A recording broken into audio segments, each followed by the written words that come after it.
I was in the kitchen on a regular Tuesday evening, stirring a pot of pasta and half watching some forgettable show humming from the living room. The air smelled of garlic and basil. My phone buzzed on the counter. I wiped my hands on a towel and picked it up. It was from Lana. I'll be staying at Jason's tonight. Don't wait up. That was it. No context. No explanation. Not even a love you or a fake excuse. Just that one line so casual it felt cold. Jason. The guy from her office. The one she'd always laughed off when I asked, "Oh, please." She'd say, "Jason's harmless." But harmless doesn't warrant a sleepover. Not on a Tuesday. Not without warning. I stared at the message, rereading it like maybe the words would rearrange themselves into something less painful. My stomach dropped, and the spoon in my hand started trembling. I didn't call. I didn't text back some passive-aggressive question. I didn't beg. Instead, I typed, "Thanks for letting me know." Then I set the phone down, turned off the burner, dumped the pasta into the sink without even grabbing a strainer. My appetite evaporated. She had made a choice. And that message, that was my permission slip to stop pretending. In the next hour, I moved like I was on autopilot. I took a yellow notepad from the drawer and started listing everything in the apartment that was hers: clothes, jewelry, her copy of The Alchemist she always insisted changed her life, her blender, her hair straightener, the succulents by the WINDOWSILL. For each item, I marked its place and condition. It wasn't rage driving me. It was clarity. And maybe relief. The illusion was finally shattered. And now, all I had to do was clean up the glass.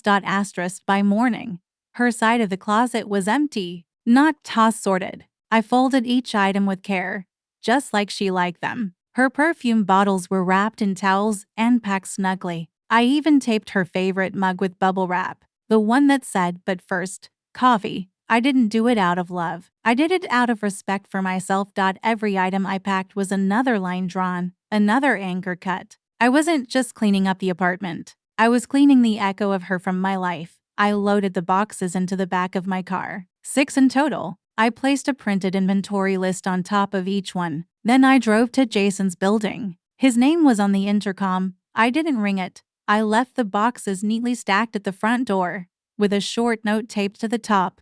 "Lana, your things. I wish you peace. Sean." I took a picture of the boxes, time-stamped. Not for her, for me. Proof that this chapter had an ending. Back home, I changed the locks. The landlord, Mr. Patel, was sympathetic. "She was never on the lease." He shrugged. "You're good." That evening, I opened a bottle of wine I'd been saving for our anniversary. I poured one glass. Just one. Sat on the couch, quiet. I wasn't sad. I was. Still, round 10:43 p.m., my phone lit up. "Lana, hey, can we talk?" Then, "Are you awake?" Then, I didn't mean it like that.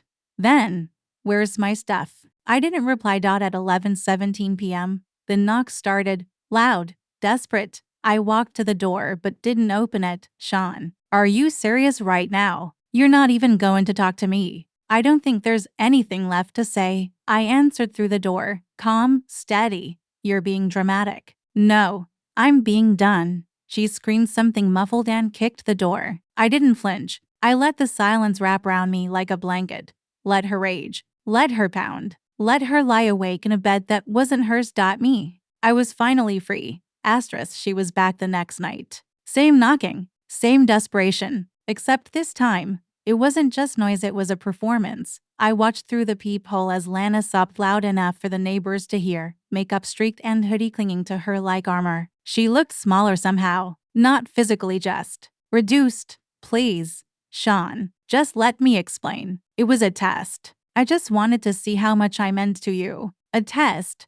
She said it like that would make it better. "You failed," I said, my voice low through the door. Someone down the hall cracked their door open. She noticed and wiped her face fast, trying to regain some dignity. But it was too late. The show had already begun. "You're making me look crazy," she hissed.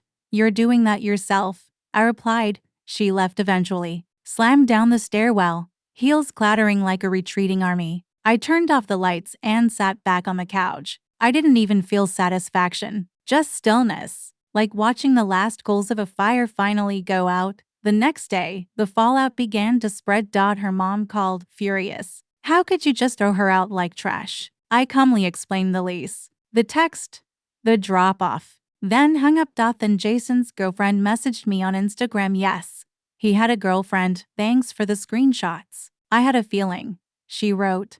Then Evelyn, one of Lana's friends, texted me. She told us it was all to see if you'd fight for her. I'm so sorry. That was messed up. I didn't respond to any of them. I saved the messages, not out of spite but out of wisdom. I knew the storm wasn't over, but I also knew I had already won. Not by yelling, not by revenge, but by holding the line. That night, as the apartment sat in peaceful silence, I realized something. Sometimes the most powerful thing a man can do is nothing at all. The morning sun crept in through the blinds, catching dust motes in the air, quiet as truth. At 9:03 a.m., Mr. Patel buzzed my unit. Sean, Lana called the office. Said you illegally evicted her. She's demanding access. I sighed, already expecting it. She was never on the lease. I have proof. Good, he said. I told her she needs to bring legal documentation, not drama. 2 hours later, the police showed up. I wasn't shaken. I greeted them with printed copies of the lease, the dated inventory list, the text she sent, and a flash drive with photos of the boxes left at Jason's building. All neat, all time-stamped. One officer flipped through the pages, glancing up at me only once. Seems like you handled this cleaner than most breakups I've seen. They left within minutes. No further questions, no warnings. Just a polite nod. Outside, Lana stood on the sidewalk with folded arms and fury in her eyes. But this time, she didn't approach. She just watched the door she no longer had a key to. Later that night, I went for a walk, headphones in, calm, free. When I came back, another message waited. You really don't care, do you? I didn't reply. I didn't need to. The game was over, and I wasn't playing anymore. Because once someone tests your love to destruction, they don't deserve to know if it survived.